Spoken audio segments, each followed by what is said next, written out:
Yan mga karancho, grabe dumi.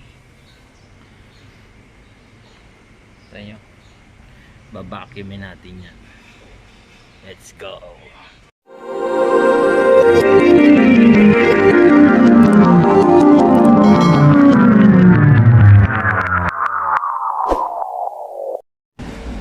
Yun mga karancho, magandang umaga sa inyo.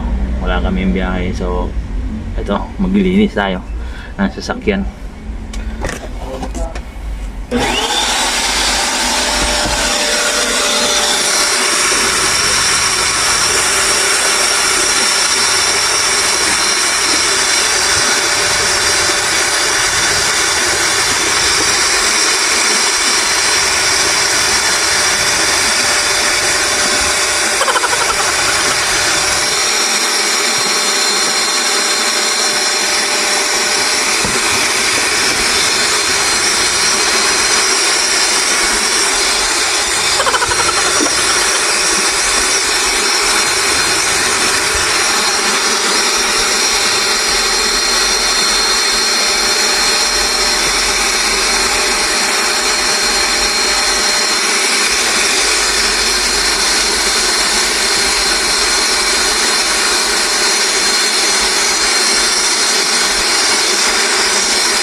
Pag-usapan natin kasi hindi biro ang pagiging driver. Kasi merong ganyan yan, may dun sa amin merong rider na nasagasaan ng mixer. Wala namang may gusto ng pangyayaring yan, pero syempre dito sa atin, batas sa Pilipinas, once na involved ka sa isang vehicular accident at nakapatay ka, at kahit hindi mo kasalanan, makukulong ka. Yan ang batas dito sa Pilipinas.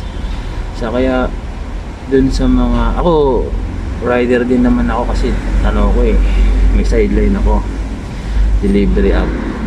Pero sana konting ingat dun sa pagsingit-singit, kunting tips lang kasi isa lang ang buhay natin.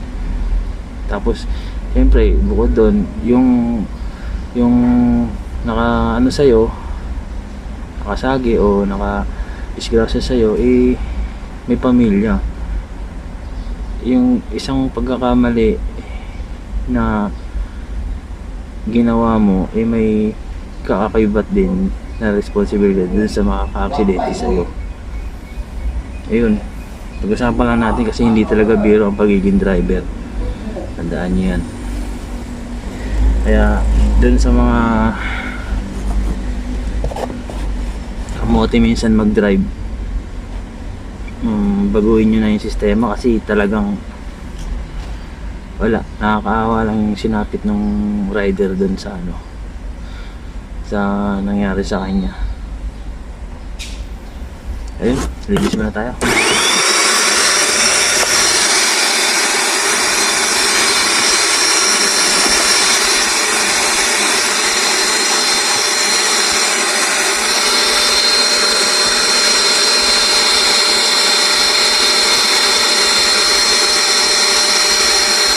Sa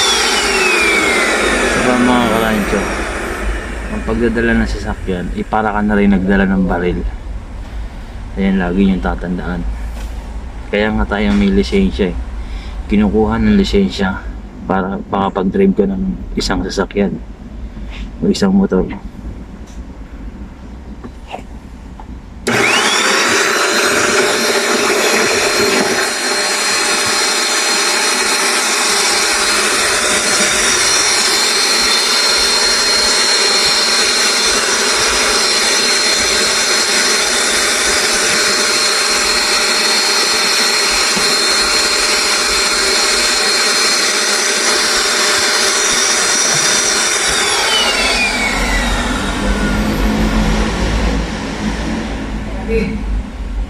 Ha?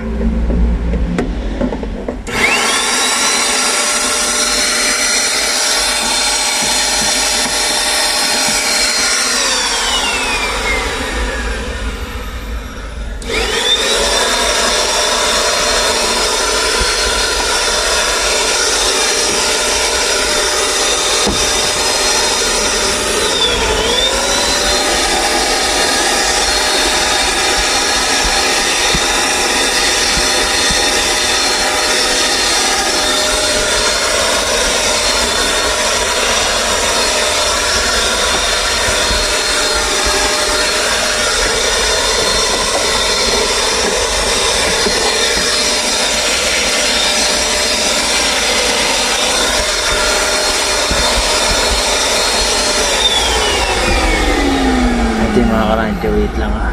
Lilipat tayo sa kabila.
Busog pa ako.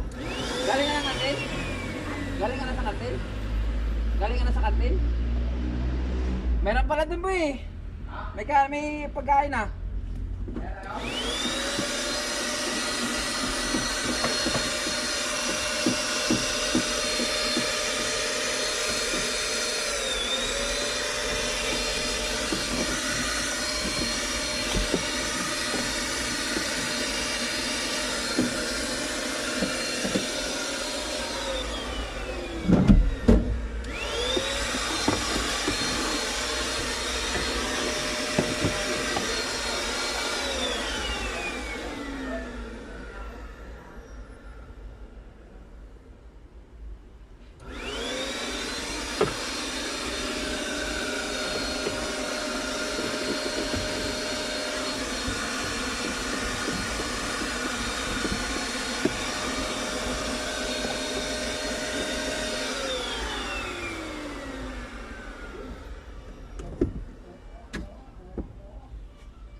Yun mga karancho, sa inyo, kita ko sa inyo yung dumi.